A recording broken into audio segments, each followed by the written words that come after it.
सीमा ने दुबई में कमाने गए पति को फोन मिलाया और बोली, ये कैसी आफत छोड़ गए मेरे जिम्मे। सुबह से दोनों लड़ रहे हैं, कितनी बार समझा चुकी हूं, समझते ही नहीं। पति भी गुस्से में बोला, तुमसे 2 बच्चे भी नहीं संभलते क्या? इतनी दूर परदेश में बैठा हूं, यहां तो चैन से रहने दो। सीमा बोली, ये बच्चे हैं क्या? आफत है आफत। तुम्हारी बेटी 20 साल की हो गई है और बेटा 18 का। मुझे तो दोनों आंख दिखाने लगते हैं, जैसे मैं इनकी मां नहीं कोई छोटी बहन हूं। लो तुम ही बात करो अपनी लाडली से। कहते हुए सीमा ने फोन प्रिया को पकड़ा दिया। प्रिया रो रही थी, बोली, हाँ पापा। पापा बोले, बेटा तुम तो समझदार हो, फिर क्यों लड़ती हो अपने भाई से? प्रिया सुबकती हुई बोली, वो मेरा भाई है ही नहीं पापा, वो कसाई है। उसने 2 बार मेरे बाल पकड़कर खींचे, धक्का देकर गिरा भी दिया। कहते हुए वह रोने लगी। बंटी कमरे के बाहर खड़ा सब सुन रहा था। अंदर आकर प्रिया से फोन छिना और रोते हुए बोला, इसने मुझे चप्पलों से मारा पापा, बाल भी खींचे। पापा बोले, वो तेरी बड़ी बहन है, तुझे उस पर हाथ उठाते हुए शर्म नहीं आई? बंटी भी सुबकते हुए बोला, ये मेरी बहन हो ही नहीं सकती, दुश्मन है मेरी। पापा बोले, ऐसा नहीं बोलते बेटा, चलो दीदी से सॉरी बोलो और झगड़ा खत्म करो। मुझे इतनी दूर बैठे को टेंशन मत दो। बंटी, मैं इस नक्काचड़ी को सॉरी नहीं बोलूंगा पापा। फिर वो फोन पटक कर चला गया। प्रिया और बंटी कहने को तो भाई बहन थे, मगर उन्हें लड़ते देखकर ऐसे लगता था जैसे 2 दुश्मन एक ही घर में रह रहे हों। छोटी छोटी बातों पर झगड़ा करते थे। सीमा तो उनके झगड़े से तंग आ चुकी थी, मगर उन दोनों का एक दूसरा भी रूप था।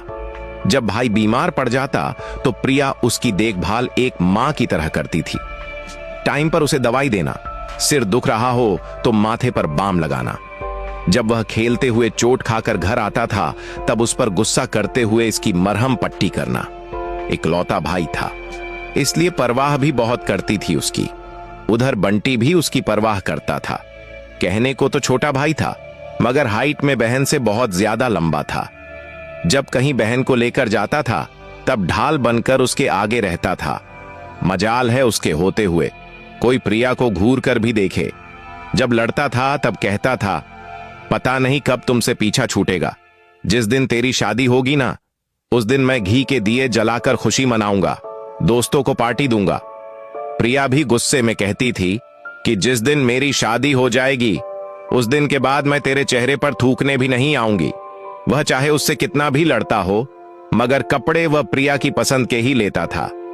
जब तक प्रिया ये नहीं बोल देती कि ये कपड़े बहुत अच्छे हैं, तुम तो बिल्कुल हीरो लग रहे हो, तब तक उसे चैन ही नहीं मिलता था। जब पापा से सिफारिश करवानी हो तब वह प्रिया के तलवे चाटता था, मस्के मारता था, तू मेरी प्यारी दीदी है ना, तू पापा से बोलना मुझे फोन का वो मॉडल दिला दे। जब उसे गरज होती थी तब वह सारी टपोरीगिरी भूल जाता था। धीरे धीरे वक्त गुजरता गया। अब दोनों बड़े हो रहे थे, झगड़ना अब थोड़ा कम हो गया था। फिर प्रिया की शादी का दिन भी आ गया। आज प्रिया के फेरे थे। बंटी दिन भर से काम में लगा था, न नहाने की फुर्सत थी न खाना खाने की फुर्सत थी।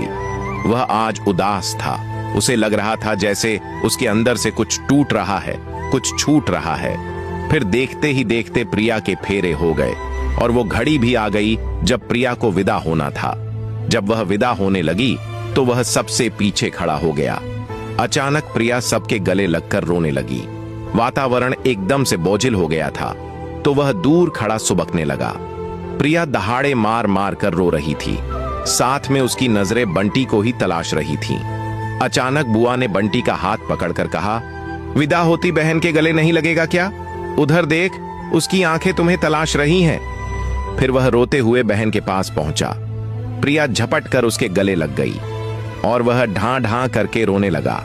भाई बहन को रोते देखकर जो नहीं रो रहे थे उनकी आंखें भी भीग गईं। प्रिया रोते रोते उसे समझा भी रही थी, मेरे बाद मां अकेली पड़ जाएगी, तू काम में मां का हाथ बंटाना, मां पर गुस्सा बिल्कुल भी मत करना, मां को कमर दर्द रहता है ना, तू उसको झुक कर काम मत करने देना। प्रिया का रोना कम हो गया था, मगर वह रोए ही जा रहा था। वह सुबकती हुई उसे समझा रही थी, इतना क्यों रोता है रे?